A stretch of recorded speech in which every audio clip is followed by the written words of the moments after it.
ओम नमः शिवाय। जय माता रानी। दोस्तों, आप देख रहे हैं आपका अपना YouTube चैनल व्रत त्योहार टोटके। मैं हूं आपके साथ रिमझिम शर्मा। दोस्तों, आज इस वीडियो में मैं आपके साथ आने वाले छठ पूजा के बारे में संपूर्णता से सभी जानकारियां शेयर करने जा रही हूँ। साल छठ पूजा का महापर्व किस दिन शुरू हो रहा है? देखिए, 4 दिवसीय पर्व होता है और आस्था का महापर्व इसे हम मानते हैं।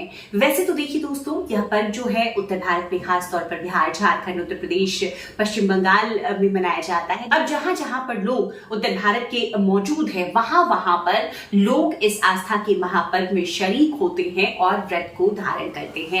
तो दोस्तों, संपूर्णता से आपको जो पहला दिन होता है 4 दिवसीय इस महापर्व का, वो होता है नहाय खाए का। दूसरा दिन होता है खरना का। तीसरा जो दिन होता है पहली अर्घ, जो षष्ठी की तिथि होती है, जिस दिन हम पहली अर्घ देते हैं।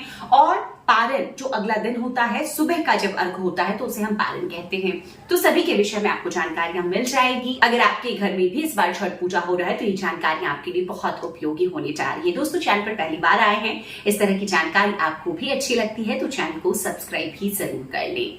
देखिए, छठ पूजा, इसे हम देखिए आस्था का महापर्व कहते हैं। यही एक ऐसा पर्व है दोस्तों हमारे देश में जिसमें कि हम साक्षात जो नेचर है, जो प्रकृति है, उसकी पूजा करते हैं। छठ पूजा में देखिए, ये षष्ठी की तिथि में होती है, इसलिए इसे हम छठ पूजा के नाम से भी जानते हैं, कई नामों से जानते हैं। और तिथि को माता का स्वरूप दिया गया है, इसीलिए इस दिन हम छठी मैया के नाम से इस व्रत को धारण करते हैं और इस दिन उनकी आराधना करते हैं। आज के दिन जो पूजा होती है ना, वो भगवान सूर्य नारायण की, साक्षात जो देव है हमारे सम्मुख जो होते हैं, उनकी पूजा आराधना हम करते हैं, मतलब प्रकृति की पूजा करते हैं। प्रकृति का जुड़ाव इससे भी देख सकते हैं कि जब छठ पूजा में हम अर्घ्य देते हैं ना, तो जल में जाकर के, किसी भी नदी, तालाब, सरोवर में अंदर जाकर के और वहां पर कष्ट सहते हुए हमें भगवान को अर्घ्य देना होता है। तो दोस्तों, जो पहला दिन होता है छठ पूजा का, उसे नहाय खाए कहते हैं। इसी दिन से जो भी व्रती होते हैं वो व्रत शुरू करते हैं। और इस बार 2023 में जो नहाय खाए है, ये 17 नवंबर को शुरू हो जाएगा। तो नहाय खाए जो है दोस्तों, वो चतुर्थी की तिथि से ही शुरू हो जाता है। पंचमी की तिथि में देखिए हम खरना करते हैं और षष्ठी की तिथि में हम पहली अर्घ देते हैं। और जो सप्तमी की तिथि होती है, उस दिन व्रत को संपन्न किया जाता है। तो दोस्तों, जो नहाय खाए 17 तारीख को, 17 नवंबर को है, तो 17 नवंबर को हम नहाय खाए करेंगे। मतलब इस दिन व्रत का संकल्प ले लिया जाएगा। और जो भी व्रती हैं, 17 तारीख इस बारी शुक्रवार के दिन पड़ रहा है, तो शुक्रवार से व्रत की शुरुआत होगी छठ पूजा की। और इस दिन जो भी व्रती होंगे वो नहाय खाए करेंगे। मतलब कि इस दिन से ही जो पवित्रता का ये महापर्व है शुरू होगा, शुद्ध सात्विक भोजन खा करके।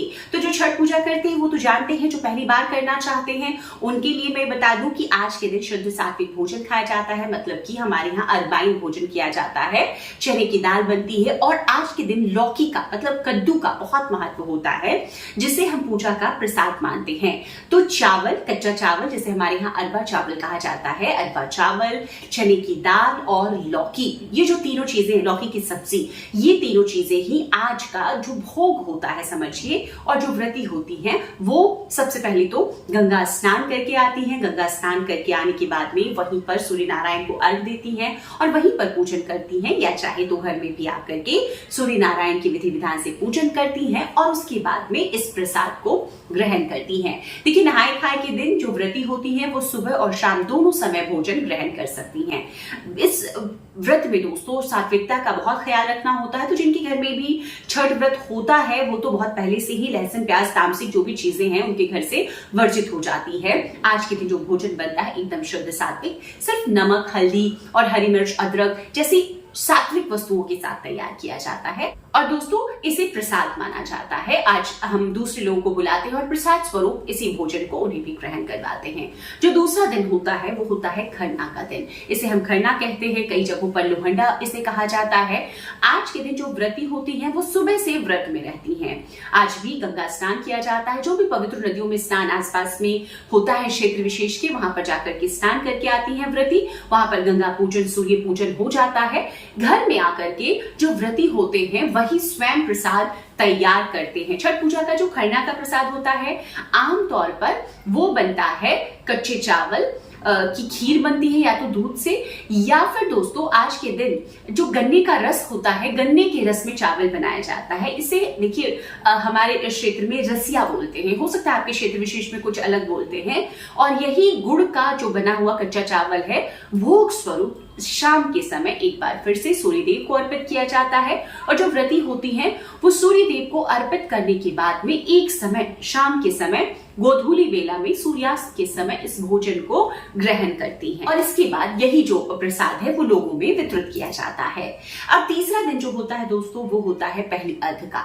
तो ये जो खरना के दिन शाम में व्रती ने भोजन किया, इसके बाद पहली अर्घ के दिन पूरे दिन निर्जल निराहार रहकर इस व्रत को वो धारण करती हैं। और शाम के समय जो शाम का अर्घ होता है ना, ये होती है षष्ठी की तिथि। इसी दिन विशेष पूजा आराधना की जाती है। शाम में एक बार फिर से तैयारियां होती हैं और इस दिन हाथ उठाना इसे कहते हैं। जो सूप में जिनके यहाँ भी, किसी के यहाँ फल से होता है, किसी के यहाँ तरह तरह के जो मीठे पकवान बनते हैं, खासतौर पर इसे ठेकुआ जो बिहार झारखंड में बनता है अर्पित किया जाता है। लड्डू बनते हैं कच्चे चावल के, गुड़ मिलाकर के, घी डाल के, तो वो अर्पित किया जाता है। मतलब शुद्धता सात्विकता से घर में बनाया हुआ जो भोग होता है, साथ में फल आपको। और इस व्रत में देखिए सिंदूर का, क्योंकि षष्ठी माता की हम पूजा करते हैं तो सिंदूर का बहुत महत्व होता है। तो वो आप जो सूप होता है, चाहे तो आप बांस का सूप लेते हैं, कई लोग पीतल का भी सूप ले लेते हैं धातु का, तो उस सूप में इन सभी चीजों को सजाया जाता है और उसके बाद में अर्घ दिया जाता है सूर्यदेव को।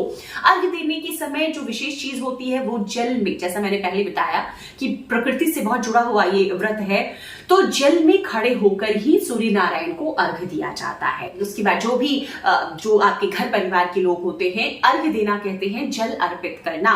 तो जो व्रती होती हैं वो परिक्रमा लेती हैं सूर्य नारायण की, और जो लोग उनके परिवार के होते हैं वो उन्हें अर्घ अर्पित करते हैं दूध से, गंगा जल से, जल से। तो इस प्रकार से जितने भी सूप आपके यहाँ लगते हैं, चढ़ते हैं, उतने सूप बदल बदल करके हर बार व्रती उठाती हैं हाथ और अर्घ दिया जाता है और भगवान सूर्य की प्रार्थना की जाती है। उसके बाद जो धूप होता है, धूप देकर आज जो शाम षष्ठी की जो व्रत का पूजन है वो संपन्न किया जाता है। तो इस बार देखिए षष्ठी तिथि में आपको बता दूं 17 को नहाय खाए हमने किया है।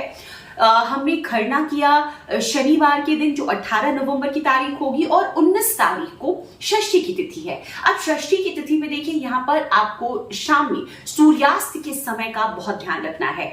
जो हम शाम का अर्घ देते हैं ना, वो एग्जैक्टली जो समय होता है वो सूर्यास्त का समय होता है। जब सूर्य डूब रहे हो तो हम इस दिन डूबते सूर्य को अर्घ देते हैं। देखिए यहाँ पर भी प्रकृति से जुड़ी हुई, और अगले दिन हम उगते सूर्य को अर्घ देते हैं। तो यहाँ पर मैं आपको अब समय बता दूं, आपके शहर में हो सकता है थोड़ा बहुत डिफरेंस हो। नोएडा का जो समय है वो आप नोट कर लीजिए। तो दोस्तों 19 नवंबर को जो सूर्यास्त का समय है वो है शाम में 5:26। देखिए अब क्योंकि सर्दियां शुरू हो गई है तो शाम भी जल्दी हो जाती है, तो आपको समय का ध्यान रखना है। यहाँ पर जो समय है वो 5:26 है। हो सकता है आपके शहर में 5:20 पर, हो सकता है 15 मिनट पर ऐसे हो रहा हो सूर्यास्त, तो ये आप ध्यान रखेंगे। तो आज की पूजा इस तरह संपन्न हो जाती है। जो व्रती हैं वो निर्जल निराहार ही रहते हैं। अब अगले दिन सुबह जो हम सप्तमी तिथि में सूर्य को अर्घ देते हैं, तो सुबह सूर्योदय के समय देते हैं। तो आप अपने शहर का सूर्योदय का समय 20 नवंबर का जरूर नोट करके रखें। और इस दिन भगवान सूर्य की एक बार फिर से जो व्रती होती हैं उपासना करती हैं, जल में खड़े होकर के, नदी तालाब सरोवर में खड़े होकर के भगवान सूर्य को वो सूप से जो प्रसाद होता है वो अर्पित करती हैं। और जो परिवार के सदस्य होते हैं अर्घ स्वरूप दूध दे अर्पित करते हैं, जल अर्पित करते हैं और उनको उनका आशीर्वाद प्राप्त करते हैं। दोस्तों ये एक महापर्व है, 4 दिवसीय पर्व है और इसमें परिवार पूरा सम्मिलित होता है। शुद्धता सात्विकता का पूरा ख्याल रखा जाता है। और जो भी छठ व्रत करते हैं, ऐसा माना जाता है जो हमारी कामना होती है ना, अच्छे संतान की, लंबी आयु की, सुख सौभाग्य समृद्धि की, जो हमारी कामना होती है, छठी मैया भगवान सूर्य नारायण की कृपा से हमारी वो कामना जरूर पूर्ण होती है। तो उम्मीद करती हूँ 4 दिवसीय इस महापर्व के बारे में जो मैंने आपके साथ जानकारियां अर्पित की है आपके लिए उपयोगी होगी। दोस्तों एक और जानकारी यहाँ पर जो बहुत महत्वपूर्ण है, जो लोग पहली बार इस बार छठ उठाना चाह रहे हैं वो छठ नहीं उठाएंगे, क्योंकि इस बार देखिए अधिक मास लगा था और अधिक मास जब भी लगता है तो हमारे यहाँ संवत जलने के बाद में नया व्रत उठाते हैं। तो जो लोग छठ व्रत नया उठाना चाहते हैं वो अगले साल से उठाएं, इस साल नया व्रत नहीं उठाएं। हालांकि परिवार में बहुत सारी महिलाएं होंगी, वो सब बताएंगी। कुल के रिवाज के हिसाब से भी हम इस तरह के कार्यों को करते हैं। वीडियो अगर पसंद आए तो लाइक जरूर कर दीजिएगा। चैनल पर पहली बार आए, इस तरह की जानकारी आपको भी अच्छी लगती है तो चैनल को सब्सक्राइब करना ना भूलें। वीडियो देखने के लिए बहुत बहुत शुक्रिया। जय माता रानी, हर हर महादेव।